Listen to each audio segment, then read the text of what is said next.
Hello, everybody. My name is Marie Thiele Mironova. I am with Intrado, and we are going to give everyone just a minute to join. So 1:01 Eastern, we will go ahead and get started. So hang tight.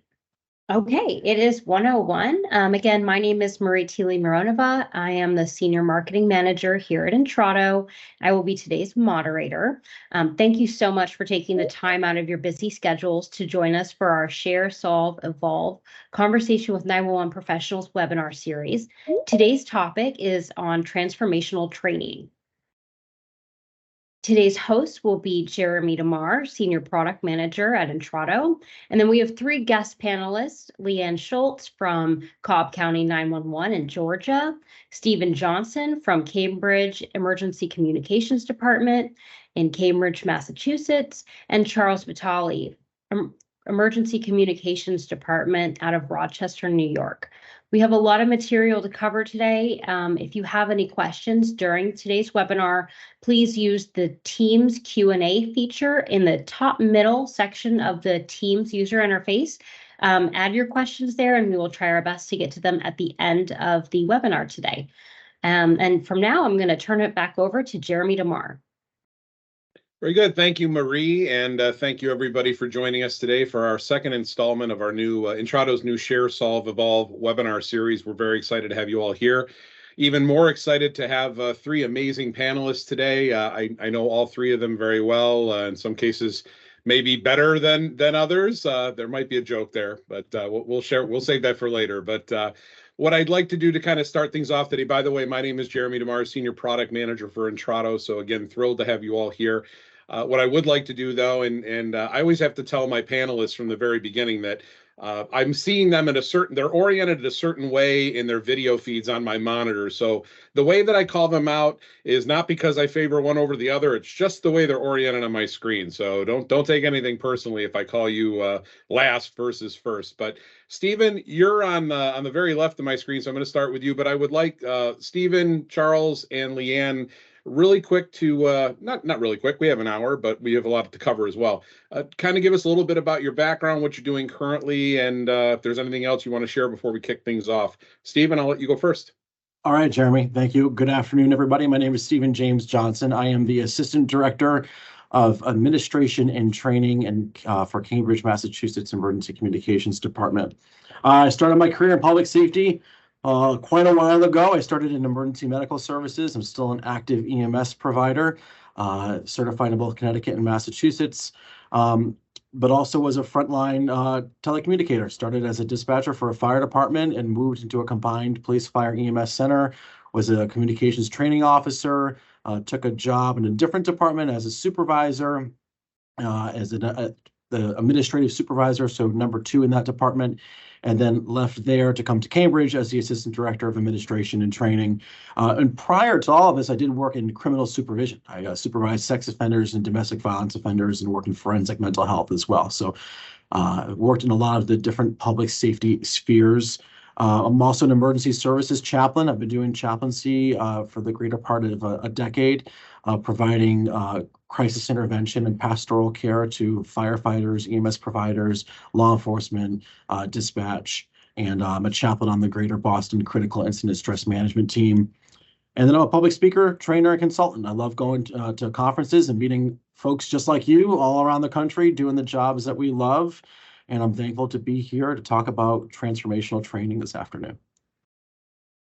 Awesome. Thank you, Stephen. And I'm not going to lie, folks. I've seen Stephen present on numerous occasions that might have had a little bit to do with why I asked him to participate today. I know he's very well spoken, and we look forward to hearing more from you, Stephen. Charles, you're next on my screen. I'm going clockwise. Leanne, you'll be next. So, Charles, go ahead. Hi, everybody. Thanks for coming. My name is Charles Vitale. I'm a public safety dispatcher for the Rochester Emergency Communications Department here in Rochester, New York. We're a sole consolidated PSAP with about 82 agencies, call volume of about 1.2 million. Been here just under 25 years as a call taker, police dispatcher, fire dispatcher, EMS dispatcher, CTO, classroom instructor, and all the fun things in between. In my side time, when I have some of that free time that we all know that we have lots of, I also am a law enforcement instructor at our local police and fire academy. I am a contract adjunct instructor for APCO Institute as well. I've been lucky enough to speak at the chapter conference, the international conference, and back and forth. But training is really what I enjoy doing. It's the fun part of it, being able to make sure that the next generation doesn't make the mistakes that you made and be able to use the technology to our advantage, which is what I'm hoping to be able to share with you guys today on how to make your lives easier with less staff and get higher quality work. Yeah, and the staffing issue, I don't think anyone is immune to that right now. There's very few centers out there that can tout the fact that they are fully staffed. And I always tell folks that say that, be careful, because that might be taken in the wrong way, and you never know what's going to happen. But little known fact, or for those on the call that weren't aware, Charles and I started my 911 career with the Emergency Communications Department in Rochester back in 2003. Charles had already been there for a few years by the time I started, but he and I attended our first APCO National Conference together in Philly, had a great time down there, and really I think that just kind of energized both of us and really got us to want to spend more time in the profession, learn more about it, teach, and so on. But very excited to have Charles here as well. So Charles, thanks for being here. Leanne, I saved the best for last.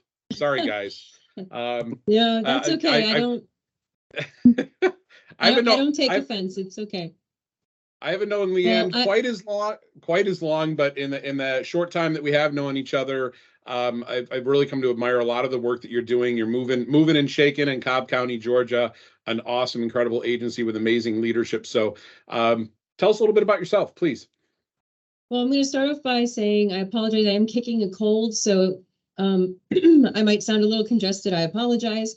But my name's Leanne Schultz. I started in 911 communications in 2016 here at Cobb County. I started as a frontline telecommunicator, became a CTO a few years, moved into quality assurance, and then I'm now one of the training and quality assurance coordinators for Cobb County. So Cobb County is the second largest PSAP in Georgia. So we have a very diverse group of people. We are right outside of Atlanta. The Braves Stadium actually is in our jurisdiction. So we're very close to the city of Atlanta, and we have a very diverse population here. But a little about myself. I had a bachelor's degree in forensic science and criminal justice. I knew I wanted to get involved in something with public safety, and just kind of ended up here and just found that I really loved it. Every job I've had, I have been a trainer in some capacity. And so I knew when I started here that I wanted to get into the training department. I just didn't know what that path was going to look like. I have since, I have my APCO instructor certification to teach our CTO class, to teach the communications center management or supervision class. So I'm also an IAED instructor for the ETC program, and I'm EDQ because we use all three protocols here. So I'm an EDQ for police, fire, and medical. I'm also on the Police Council of Standards for IAED. So I'm really involved in the QA side of things. I really love quality assurance and how it's not just about the taking the call or about the radio transmission. It's about the entire process from start to finish. I also speak at conferences. I've spoken at Navigator, APCO, our state level APCO. So I really enjoy just kind of getting out there and talking to people about different ways that you can use whatever position you're in to better the agency that you're at. You don't have to be in a leadership position to be a leader. So that's just kind of a short little bit about me. Awesome. Well, Leanne, I'm absolutely excited, as I am with Stephen and Charles, to have all of you involved today. Your backgrounds collectively clearly paint a very vivid picture of really what's driving the business right now from a training perspective and how we're seeing things change exponentially. So excited to have all three of you here. Just to kind of kick things off here, I want to give a little bit of context. So the Share.Solve.Evolve series with Intrado started last month. Our first session was on recruitment and retention. We had an incredible session there. These sessions are all recorded. They're recorded webinars, so you can come back at any time and view them. So if for some reason you aren't able to participate when the actual call is going, you can always come back. The link will be sent out afterwards. As far as format's concerned, we want to encourage participation by the attendees. So if there are questions as we go along, I encourage you to jump into the chat session. There are folks on the Intrado side monitoring that. If time permits, Marie will take those questions and try to inject them in at an appropriate time. I also, when I'm talking with Stephen and Leanne and Charles, any one of the three of you, if you want to weigh in on something that I'm talking with one of the two others about at that time, wave or something. If I'm trying to do more listening than talking, but just let me know, and we'll bring in, because we absolutely want to hear what your point is relative to that. But we spent a little bit of time early on, the four of us did, talking about a variety of different things relative to what you're doing in your specific role. So Leanne, you were the last one to be introduced. You're going to be the first to put you in the hot seat today. You talked a little bit about the fact that this is a relatively new role for you. I mean, obviously a lot of experience on the emergency communication side of the business. You talked about that in your introduction, but you also talked about how you got into the role really with an ambition to better the training process. And there's a lot of different ways that you can look at bettering things. I mean, you can come up with a problem statement. You can overanalyze, hyperanalyze, and say, hey, I think this will work, or this will work. The great thing, having been in a couple of new positions in the last 5 years, that honeymoon period allows you the ability to kind of bounce things around a little bit, maybe make a few mistakes, and obviously learn from those mistakes. But I'm curious to hear a little bit more as you entered the role and things have started to build up a little bit for you. How are you seeing the newness of the role maybe amplifying what you're trying to do and maybe making things easier, or maybe making things harder? I don't know. Tell us a little bit about that. Well, I came into my position last October, so just over a year. And we've had a lot of change in that last year.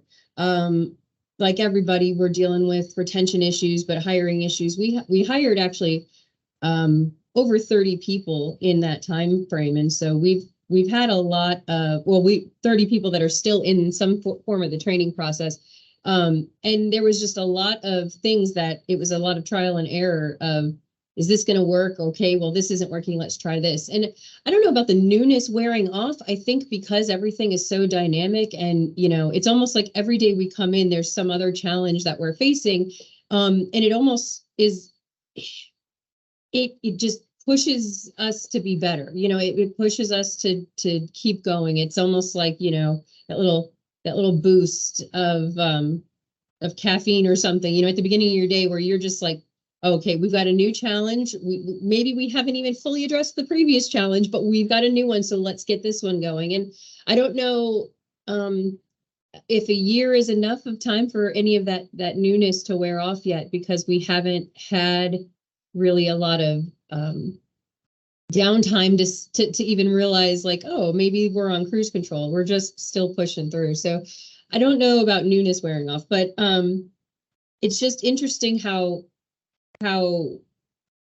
we come up with a plan, and it's almost like, we can put it on paper and it can look like it's going to work, right? Like we've ironed out every wrinkle and this is going to work. And even though we know the human factor is in there, and that you can't always plan for the unexpected human factor in there. But there's always some sort of hiccup. And so it's like, oh, I didn't even think of that. You put this whole big thing together, you think you've ironed out everything. And when you put it into action, something comes up, and it's that adaptability and that flexibility that you have to have in this line of work that kind of keeps me motivated to come up with, okay, how are we going to overcome this? How are we going to fix this problem now? And to keep everybody else motivated, because, sometimes wrinkles in a plan, don't motivate people to be better. They almost can do the opposite for some people. So we have all these different personalities to balance as well. So I don't know. I hope I don't lose that kind of that excitement of the change. Like, we got a problem, we're gonna fix it, and let's find the solution and move forward. So I don't know. I hope my I don't know, I'm still in that baby phase. You guys have a ton of experience here, and I'm just hoping that as the time goes on, I can keep the excitement. So we'll see how it goes. Yeah, yeah, and I think those wrinkles that you talk about, how you respond to those is a big part of how things are going to play out for you in the future. And to your point, you mentioned, some folks, a little mistake occurs, or there's a disturbance in the force, if you'll pardon the reference, but how people respond to that, really is a good indication maybe of how things are going to go going forward. But looping it back into the training side of this. And again, Charles or Stephen, if you have anything you want to add as we go along, please feel free to weigh in. We'll talk about the 1,000-pound gorilla in the room, which the generational challenges associated with training. I mean, how many conferences have we all been to where if you go into that training area, generation, and I tried to maintain, especially as a new director, new to my role first in 2018, and then of course my second center in 2021. One of the things I always tried to do when I was talking about generational challenges, let me try to better understand what the needs of this younger workforce are. And unfortunately, we see a lot of leaders operating in the public safety space, not just 911, but just in the public safety space in general, that have been doing it for a long time and have the attitude of, you know what, they should be glad they have a job. They should be happy they're here. And we all know that does not work anymore. I mean, we have to really look at what these folks need and adapt to a changing work environment. So I bring it up because you mentioned it in our collective here early on, but maybe you could speak a little bit more to addressing those generational challenges that you're seeing. Well, I have Gen Z kids. My oldest is 17. I have a 21-year-old stepdaughter. So I see how they kind of look at the world. And what we're noticing about Gen Z is they're going into jobs expecting to leave. They're only expecting to stay somewhere 2-5 years. They're not looking for this career path. And one of the things that I've noticed that my kids and other Gen Z people out there is they want to be somewhere that they feel they are cared for as a whole person. And if their whole person doesn't want to be in 911 indefinitely, they want the job to care about what they do want to do in the future. So just for instance, we have an employee here. She's hired at 19. She was a server before, and she came in, and I mean, everything you would expect of a 19-year-old, freshly graduated out of high school, bubbly personality. She's here and she's doing the job, and she's doing a great job. And, she just put in her notice because she decided she's going to go back to school because she wants to become a teacher. Now, how can we be upset about somebody who wants to better themselves to become a teacher, which is another much needed profession? So when we have what we offer here, we professional development plans, so PDPs, and people can go in and they can talk about what they want for their future. If they want to be a teacher, okay, well, let us teach you everything we can here in this job, and let's build you up as best we can here, so that when you are ready to leave or move forward and go do something else, become a teacher, that the skills and things that you've learned here, customer service, dealing with traumatic things or difficult situations, working on timelines, working on schedules, are going to benefit you when you move into that line of work. But ultimately, we do hope, yes, we want the best for them, but we hope that maybe if we provide for them as a whole person while they're here, maybe they stay longer than 5 years. Maybe they realize I can be a teacher here. I can join the training department. I can use all those things I wanted to be about being a teacher and just do it in-house here. And so I think that one of the ways we're going to be able to really connect with Gen Z is to identify how we can meet them where they are as a whole person. We need to care that they care about their off time. We need to care that they care about, work-life balance. That's very, very big for them. But I will say, just from things I've noticed with our employee here, our younger employees here, 19, my daughter and her friends who are, 17, 18 years old, they have incredibly great work ethic. They show up to work. They're on time. They're not calling out sick. They pick up overtime. They do these things that still show them as valuable members of the agency or of whatever workforce they're in. And just assuming that, oh, well, they're young, so they're going to do all these things. If we go into it with a negative mindset, that's all we're going to see. So we have to really believe that they want to be a part of the workforce, but we have to care about them beyond just, the 9 to 5 or 6 to 6 or whatever, whatever position they're in. Yeah, I love the point you made about and if you guys see me looking down, I'm taking notes as we go along. So I don't want to forget things as we go along, but you talked about let us build you up as best we can in that specific area. I mentioned this in our first Share.Solve.Evolve series. I think it's pertinent here as well. One of the things that I tried to do as a director is anytime we had a brand new class starting, I would always ask our trainer, hey, can I have like the first hour to come in and spend some time with folks?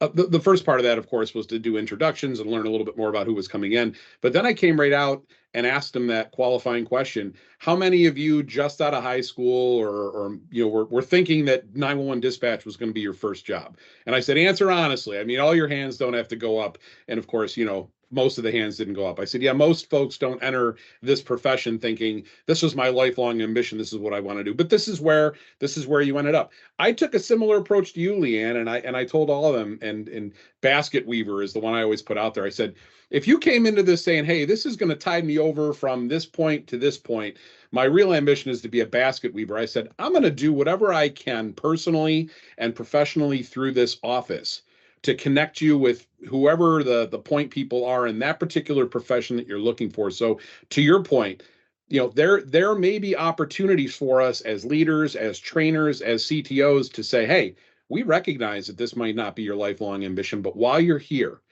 let us try to help you foster this environment to create something where you're going to actually learn something and have some great takeaways that you might be able to apply to that once you ultimately do that. So I love that idea, and it shows genuine concern on the part of center and agency staff that you're more than just a body to us. We really want you to stay.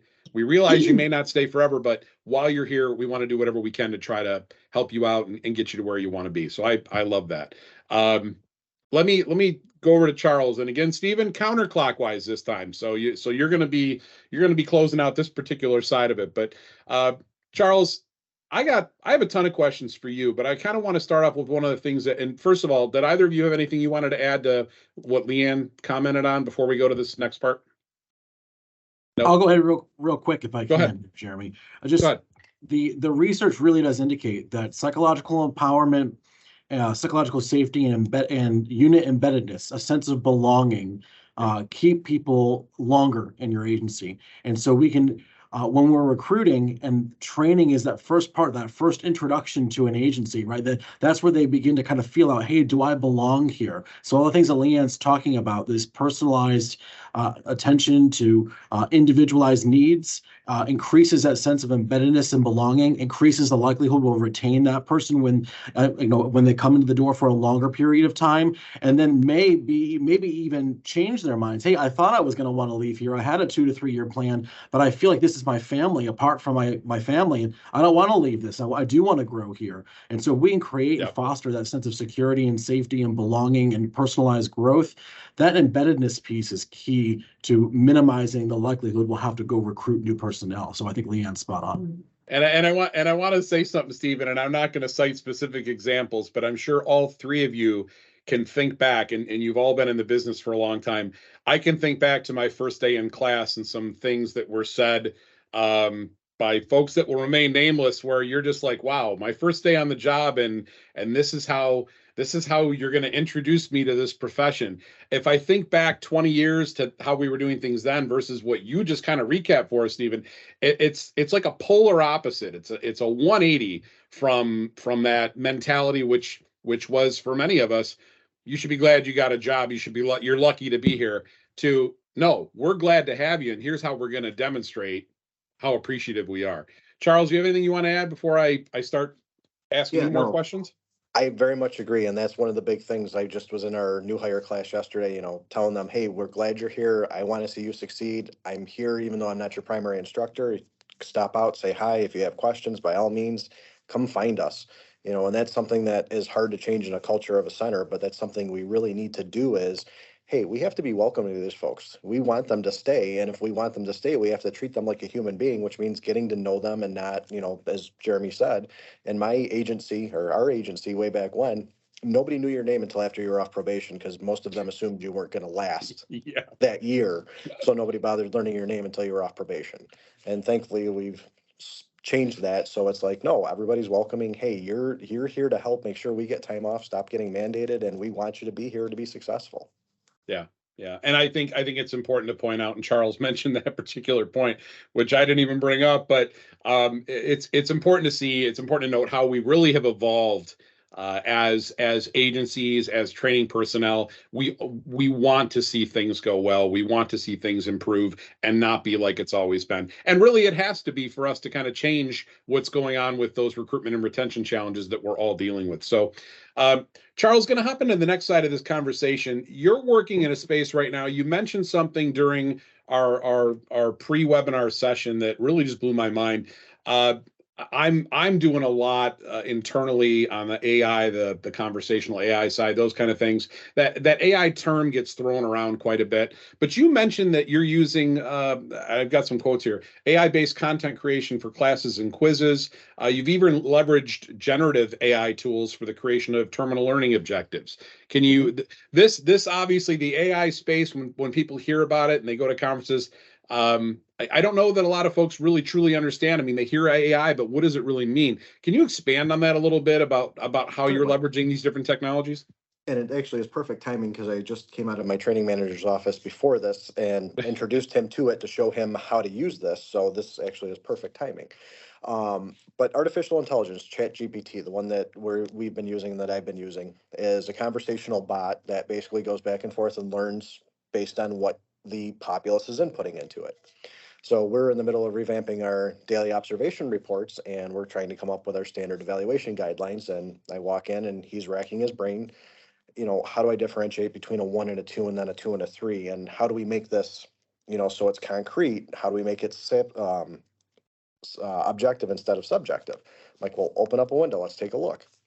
So put in a prompt of act as a 911 professional instructor, because you want to tell it what goal you're looking towards, and write me standard evaluation guidelines. And in this case, it was for attitude on feedback from the trainee about their performance, and detail me a list of evaluation guidelines from 1 to 7, with 1 being this, 2 being this, through 7.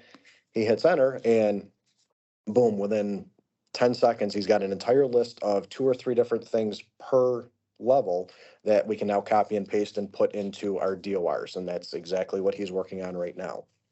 As far as the TLOs, I decided to give it a try and let's see what AI can do to make my life easier. We've had the same objectives for our fire class probably since you were here, so it's time to, let's do some updating and let's look. I asked it to write me 20 terminal learning objectives. I picked probably 10 of them. The other 10 were either irrelevant or, bad information, because let's be honest, it is an AI. Just because it says it doesn't make it true. So you still have to use your brain and evaluate and, fill in some gaps. But when I did that, I can tell it, okay, I've got my 10 terminal learning objectives for the entire course. Here's what I can give to the trainees. Here's what you're going to be graded against. And then something as simple as, okay, now on objective number 1, an introduction to the system, write me 5 module objectives. And I'm just having a chat with the bot and telling it, this is what I'm looking for. And something that simple, okay, I've got those 5 learning objectives. I didn't like objective number 3. Please reword that for me. And it will pop it back out. Okay, hang on. How's this? Did you like that? I love it. Perfect. Thanks. Now, what I would like you to do is go in and write me content. Write me a module or curriculum that goes with objective number 1. And it will spit out, however much. And then you can tell it that's not enough. Please expand to 2 or 3 pages of context. And I will share you the one trick that I have learned that will make your life so much easier in working with AI, and that is asking it one simple question. Do you have any questions before you begin? You can ask the AI that, and it will come back with, yes, I want to know, tell me about your policy, tell me about your procedure.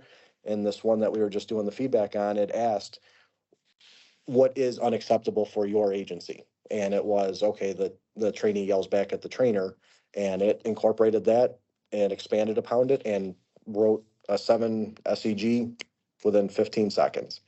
Whereas if my training manager and I sat down and did this, it would take us days to do an entire DOR. It took him probably on the appearance section with the cognitive knowledge, maybe 15 minutes. Yeah, and I just want to interject for a moment here, but if those of you on the call have not specifically gone in and worked with ChatGPT at all, the type of back and forth that Charles is talking about, when you frame a question within applications like ChatGPT, you're not using code, you're not using acronym, you put it in there like we're having a conversation right now. It's that straightforward. I mean, it really isn't a heavy lift to learn, and I know I was amazed. Sounds like Charles was amazed. Stephen, Leanne, are you seeing anything? Are you doing anything? Are you exploring the AI space, specifically generative AI, for what you guys are doing in your centers? This is the moment where I'm thankful that we're a diverse panel. Because I have not messed around with artificial intelligence at all. I'm still trying to increase my own intelligence. Certainly something that hey, listen, I see where the technology is going, right? And it's going in that direction. I think to fight it is a little bit silly, but I'm going to have to learn from folks like Charles on how to integrate this rather into my training and administrative processes.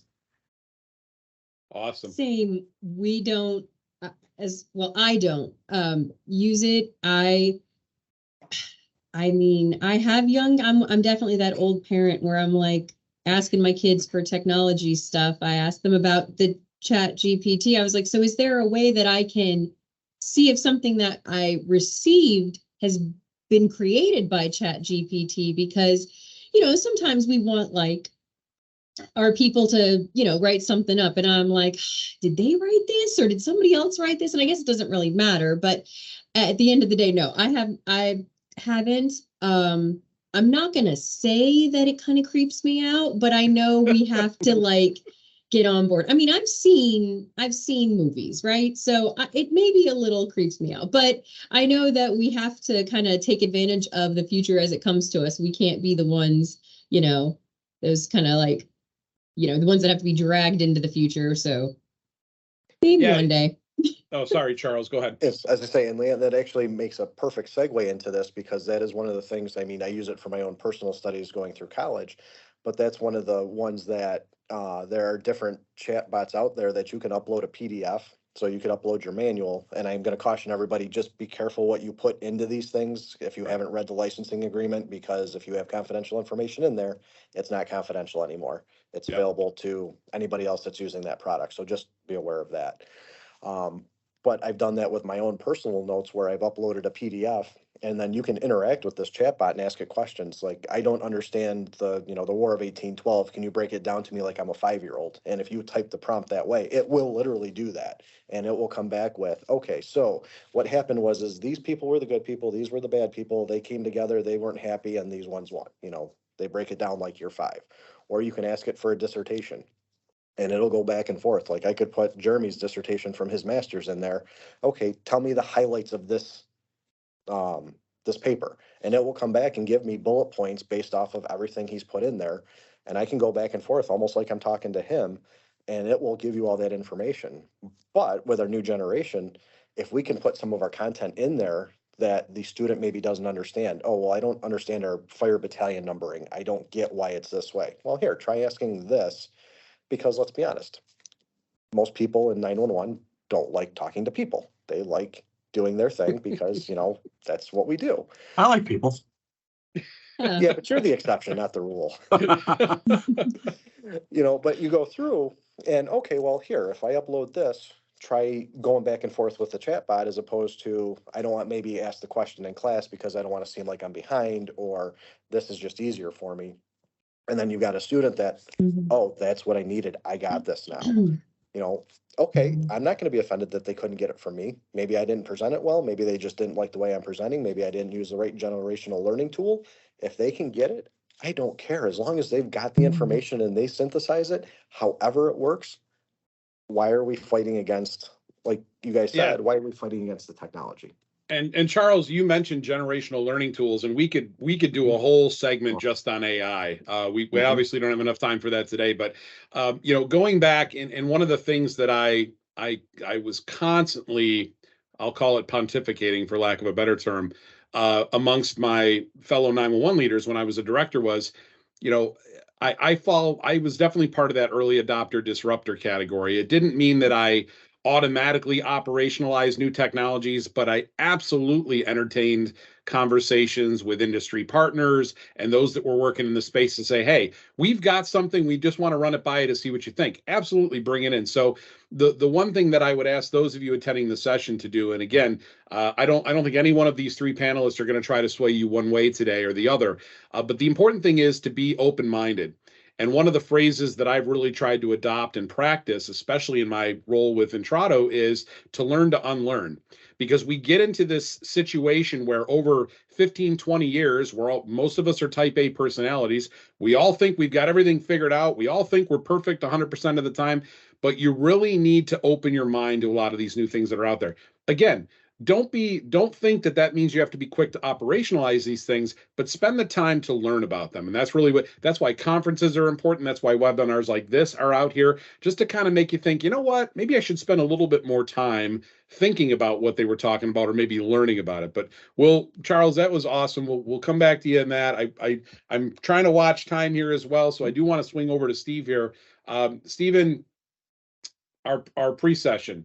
You do a lot in this space, in the training space. I mean, your new role in Cambridge is specifically supporting training and overseeing training. So I've got a bunch of questions for you, but unfortunately we only have so much time today. But you talked, as I go through the notes, you talked about values-based training. But one of the things that really stood out for me, and I know I'm certain Leanne and Charles will probably have something they want to weigh in here, but you talked about, and I've always been an advocate for, you go into some of these agencies and you see that they say X telecommunicator or X dispatcher or whatever it happens to be, you need to participate in X number of hours of training before you can go to the floor, before you can go out and do on-the-job training.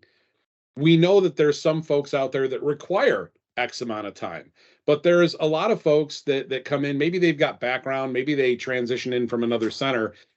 Why do they need to spend that amount of time if they get it faster than other folks do and they're proficient and they've been tested? You talked about adjusting those timeframes and not necessarily requiring your personnel to spend that much time when it wasn't necessary.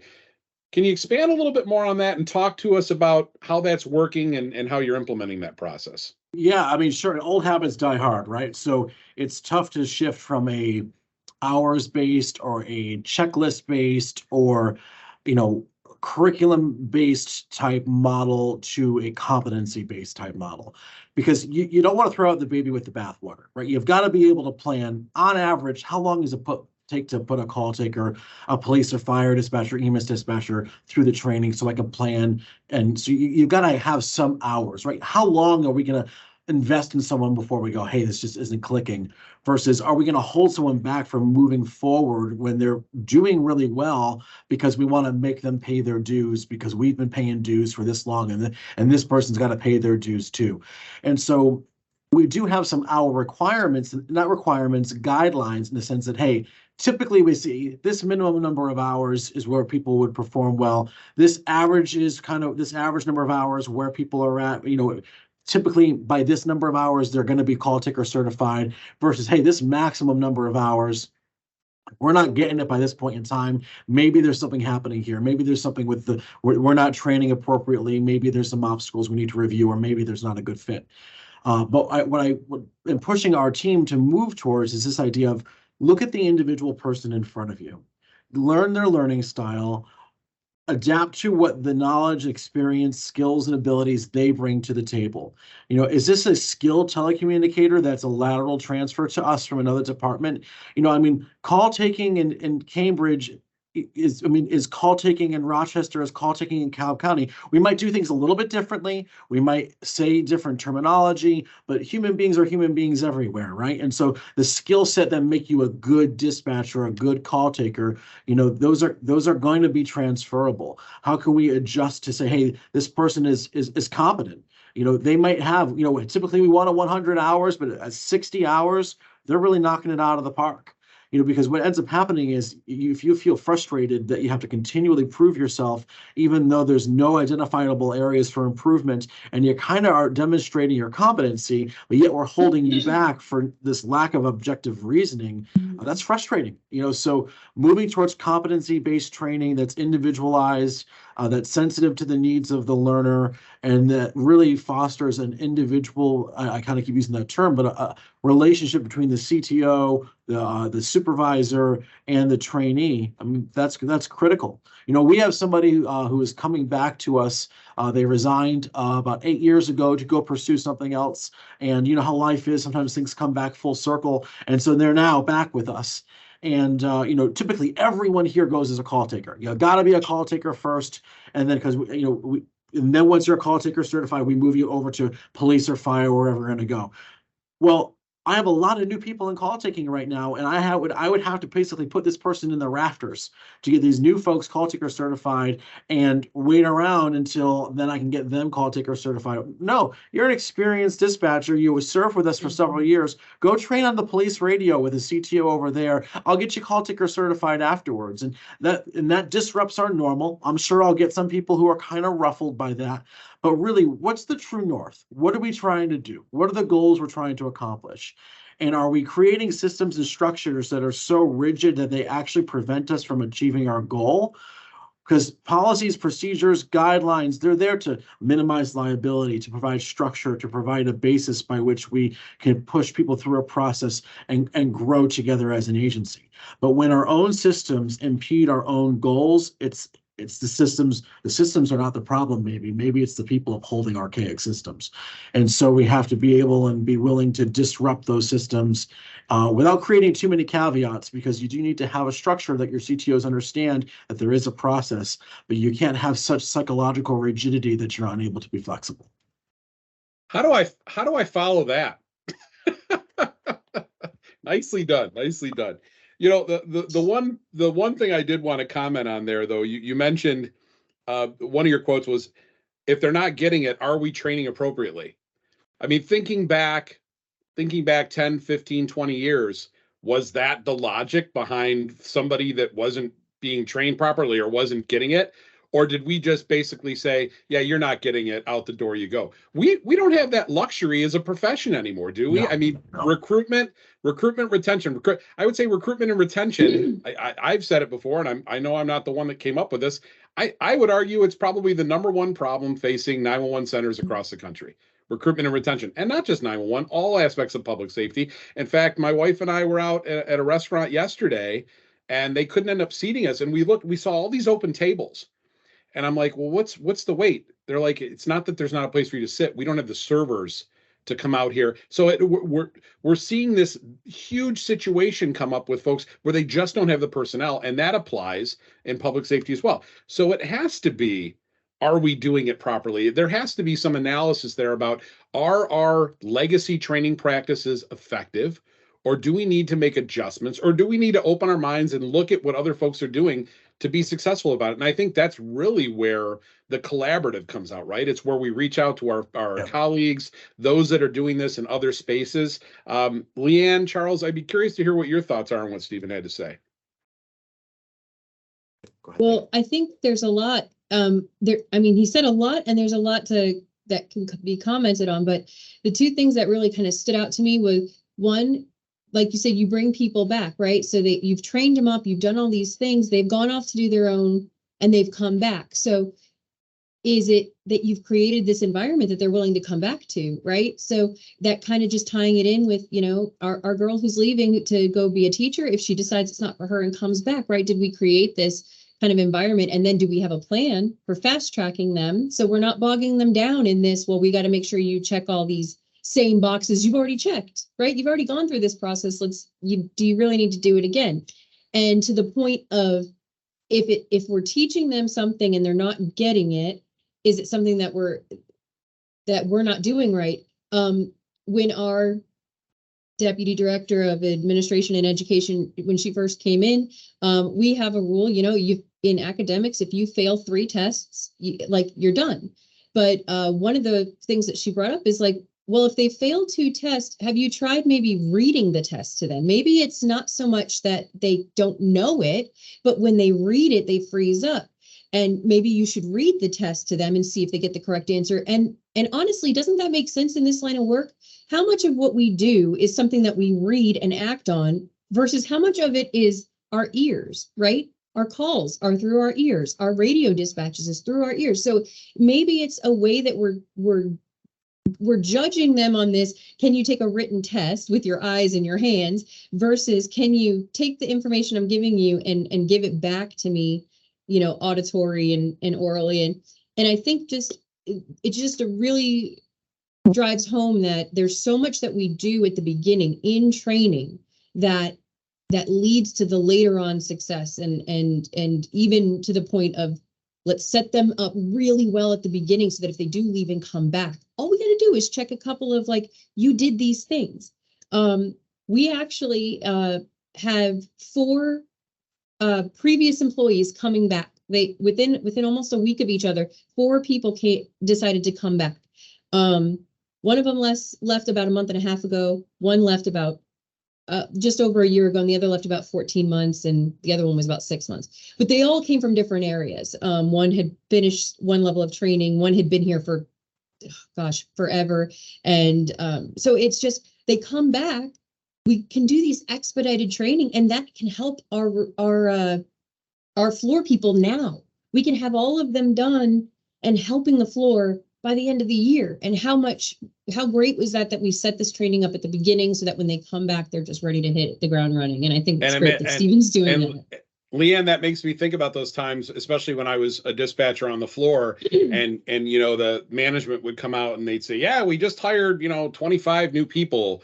And what's the first question, you're generally asking? Well, maybe the second question you're asking is, how long is it going to be before they're out here, before I can take the time off that I have, or before I can do shift exchanges, those kind of things. So, and that's a human response to that, because the staffing situation just continues to plague us. So, excellent point though, Leanne. Thank you. Charles? And actually, I'm going to play off a point that Leanne made is, why are we so still stuck on pen and paper tests? That's not what we do in a center. If you want to test them on how to fill out one of your logs, great, use that. But if you're not, why are we not doing practical and simulation testing and relaying it back to my AI thing? If you can't think of a good scenario to run, ask the AI, hey, I want to create a scenario for X, Y, and Z to test this. I want to test them on their ability to enter a correct event type with a proper location. Give me 15 scenarios with ability to grade, and it'll spit out your list. Use the practical testing, because like Leanne said, that's what we're doing. And that goes back to even Stephen with the values of, we're going to mimic it so that it's what the reality of the situation is, as opposed to, well, that's the way we've always done it, so that's the way we have to do it. Or, well, I had to take a pen and paper final exam in my class, so that's what you're going to have to do too. Why are we still torturing our trainees in that sense of, if I can grade them based on a simulation, which is what I do when I teach my fire classes, one of their last parts is go find. We use Power DMS, and they hate this part of the test more than the closed book where they have to just do the rote memorization, because we all know there's things that you just have to memorize, but they have to go hunt and find, whether they use CAD, the Power DMS, Google, whatever that's in front of them. They find it more annoying because it's more work, even though it's an open book, but it gives them those critical thinking skills, and they actually have to go find and put pieces together, put jobs into CAD so I can evaluate, well, I didn't tell you what the assignment is for this specific fire department for this run, but you put 2 and 2 together that, oh, I can enter this event type in the CAD. I bring up the recommendation. Oh, look, there's my answer.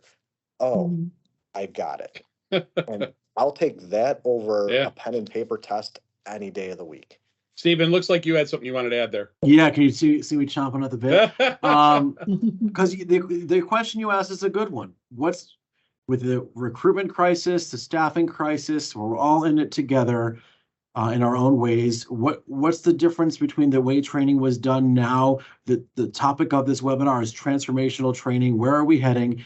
And I think the thing that I'm noticing being kind of a millennial in the middle of two generations, being around the old school way of public safety was done and seeing where things are going. A lot of training used to be about the process or the task. Can the person complete the process? Can the person accomplish the task? And if they could not, it was very easy to go next, right? And because the pool was deeper and we were not in a person-centered environment.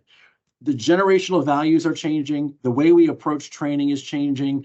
The recruitment and retention process is changing. And so for me, the thing I love about my role, that I love about training as a people person, is that training is all about growth and change. And so the transformational training is going to be person-centered training. It's going to incorporate the values of your learners. It's going to be like there's a whole element of values-based training there. It's going to integrate their experiences. It's going to be more about selecting your communications training officers are not necessarily just having the most number of years on the job, but the greatest ability to impact others to achieve departmental goals and mission, and to be well informed in the principles of adult learning. So we're looking at a person-centered mentoring, coaching, highly individualized, contextualized developmental process in which we're invested in the well-being of our folks, as opposed to, does this body meet the requirement, check the list, and fill a seat? And if our mentality is going to be that way, we will forever deal with this circuitous process of recruitment, retention issues, and then wondering why we're not getting the most out of the people who could give you so much more. It's like the fields are ripe, the harvest is ripe, and we're just not harvesting the proper way. Yeah, and I think ultimately, if you maintain those practices, you fail. I mean, you fail on so many levels. Believe it or not, we're at about the 9-minute mark, so I think we could all talk a lot longer on this. I would offer to the group, and I don't think I'm going to get in trouble by saying this, but I'm going to offer to the attendees. I don't feel like any one of these three individuals that are on this call would have any problem taking your questions, or if you want to reach out to them separately, if you're not comfortable doing it in this forum this morning or this afternoon rather, that's fine. Unless they all tell me after the call that I can't share their contact info, I'm certain I could do that with all three of these folks, and they know a lot of folks, and that's the thing about the network, right? We want to try to leverage the network as much as we can. I do want to allow some time for any questions that came up, so I'm going to check in with Marie real quick and ask Marie. Marie, did any questions come in that we need to address here before the end of the session? Yeah, so we have a few here. Let's see. First one, we're a small agency with no formal QA process and an operating budget that won't permit the purchase of an established program. We know that QA is important and want to do the right thing. Do you have any suggestions? Great question. Anybody want to go first? Yeah, just right off the rip too. It's difficult to, because basically what you're saying is, hey, I don't have the finances to make this happen. We're a small department, so I'm gonna have to create my homegrown system here because there's not a lot of other opportunities for me. And that seems like an overwhelming, daunting task, and we have a job to do. And so I would just say my perspective on that is to leverage your network. Whether it's through your chapters, through APCO or NINA, or through, I'm an active member of APCO, and I'm an active member of NINA. There's forums, there's PS Connect through APCO. There's all these different things that you can use to, hey, it may not be ChatGPT, but I can go on to PS Connect, enter a forum. Can you please send me your peer support policy, and have 40 peer support policies in my inbox by the end of the day from people who are willing to share. And then I can kind of do cafeteria policy making. I like this, I don't want that, right? And I can kind of use that as a beginning foundational framework. So it's not always creating new things, it's utilizing and leveraging your resources, because again, we're all in this together. We want to accomplish great things, and we can do that better when we're working together. So don't be afraid to reach out to others and then customize. Leanne? I think if you have, like Stephen's saying, you have your resources to reach out to, if you don't have the money to buy something specific, start small with your SOPs, at least the basics of what you want your people to be doing. And even if you have to start really small, you know, like 10 things we're going to look for when they're dispatching on the radio, or 10 things we're going to look for when they answer a call. We want to make sure they hit these points every time, even if it's just something you create together, like a yes, no checkbox that they did this or they didn't. That can be something that you can just kind of start with. And then as you get ideas from other agencies, kind of build out on that. And, you know, it doesn't have to be this big process. It doesn't have to be, you know, digging into every single call, you know, but you want to make sure that they're verifying an address. You want to make sure that they're getting a callback number if that's what your agency wants. And you just kind of pick those 10 most important things. Or if you don't have time for 10, 5 most important things. Right. You know, and just start there. And, you know, it doesn't have to be overwhelming. It seems it, but start small, and your SOPs should lay out exactly what it is you're expecting of your people. So just kind of start with those and go from there. And doing something is absolutely more important than doing nothing. You have to do Mhm. something. So, Charles? I'm just going to echo the same sentiments. Beg, borrow, and steal from PS Connect, from your colleagues, and definitely with what Leanne said.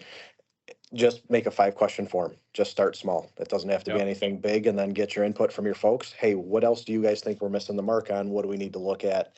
Make sure your policy matches that, and then go from there. Pen and paper works just fine for QA. You don't need any fancy packages or any of that other stuff. The simplistic stuff works. And then, you know, if you get stuck, then throw it to ChatGPT and, hey, what should I be asking for a QA here? And see what it tells you. Don't you wonder if Charles has a side hustle? Not Yeah, yet, no. but I'm open to suggestions. Marie, anything more? We have one more, and this is kind of going to elaborate a bit more on what you guys were talking about earlier when we were talking about the training, kind of like switching things up. So the question is, our training process has been the same for as long as I can remember, both for new hires and for those participating in continuing dispatch education. I've suggested using different technologies, scenario-based training, live exercises, for example, to jazz things up a bit and get members of our team excited about learning, but with little success. Do you have any suggestions or ideas on what I can do or what I can take to our admin team to change things up for a better, or for the better when it comes to training? Sorry, that was a very long question. Charles, you want to go first? Sure, I'll take that one. One of the first things is to find out why it's not working. You have to figure out what the problem is. Is it that the administration is not supporting it? Is it that you're not sure how to use that technology to work it? Or is it just that the group that you're using it on doesn't like it? So that's the first thing for me would be, why is it failing? Because once we figure out why it fails, then we can go through and figure out how to make it work. Second part of that is, are we talking about continuing education, or are we talking about initial training? If it's initial training with scenarios, again, why is it not working? Is it because we're making it too simplistic? Are we making it too difficult? As Jeremy knows very well, I have a disaster scenario that I use in my fire class. You know, a plane crashes into a high rise that then falls out onto a bus full of people with extrication, to see how the students think. You know, that's not a day one exercise. That's a, let's run this through and see how you guys think, you know, at the last day of class. But to me, that's a big thing, is to figure out why it's not working. And then part 2 of that would be, is if you do bring something to admin, don't bring just an idea, bring a concept with it. Here's what I would like to do, and this is how I want to do it. Because that's more likely to be accepted of, oh, well, you've already got the footwork done. Go handle it, make it happen, as opposed to, well, I have an idea, I want to make it better. And then it kind of dies there. Yeah, how many times do we see people come in with problems and it's like, okay, well, what do you think we should do to fix it? I don't know. That's your problem. I don't know. It might help you out a little bit to come in with some ideas, but no, that's awesome, Charles. We've got about a minute, not even a minute left. So Leanne, I want to throw it to you real quick, and then we'll close up with Stephen, and then I'll wrap up and we'll let everybody go. Well, do you want me to answer the follow up on the question, or are we just saying our goodbyes? I guess I would say at this point, it being respectful of everybody's time, if you want to respond to that, and then your closing comments, and then we'll throw it over to Stephen. So my super quick thing, adding on to that is, right, that idea had to come from somewhere, right? Your idea of this new way, this new fresh idea that you're bringing to admin had to come from somewhere. So maybe as part of your spiel to admin to get them to buy in, get some examples of how it worked from whatever agency, wherever you found that info, get some feedback of like, see, they implemented this and these were the results. So just so you go in there with some meat in your hands. But outside of that, I really had a great time today. I can't believe the time passed so quickly. So thank you very much for having me. And I can't wait to see you again at the next conference. And Stephen and Charles, look forward to meeting you guys in person one day. Awesome. Thank you, Leanne. Stephen? Yeah, I won't belabor the point. Be mindful of the time. I'll just, I think their answers are satisfactory. I'll just say, everybody out there listening, don't grow weary in doing good. It's really hard. I know we're all up against a lot. Keep fighting the good fight, and all that we do. And take incremental direct, steps along the way and make the most, don't compare yourself to everybody else. Compare yourself to where you were yesterday, and make those small incremental changes and remember why we're there. And just remember that it's all about the people, the processes, and the purpose behind what we do. So thanks for the time. I'm glad to be here. Thanks, Stephen. Charles, I'll give you one last shot here to close it up, and then I'm going to close it up. Very good. And all I'm going to say is it's a great day to train. Take that minute, take that 2 minutes, take that 5 minutes. You can do something, whether it's with a group, by yourself. Anything you can do to help educate yourself and move yourself forward will always benefit not just you, but your agency. Awesome. You've all been incredible. Thank you so much. I know we could talk a lot longer than this. Really, just to wrap up again, the Share.Solve.Evolve series was launched by Intrado last month as a new monthly webinar series. We are going to be taking a break in December in light of the holiday season, just so everybody can kind of do what they want to do with friends and family, so on and so forth. We will be reconvening again in January at a date to be determined with a completely new panel and a completely new topic. If you have anything that you would be interested in hearing about or would like us to discuss, feel free to drop myself a line. My email address, djeremy.demar@intrado.com. We'd love to hear some feedback from the group and get something together and talk about things that are definitely interesting to you folks and you believe need to be addressed. But I want to thank my three panelists, Stephen, Leanne, and Charles, for being here today.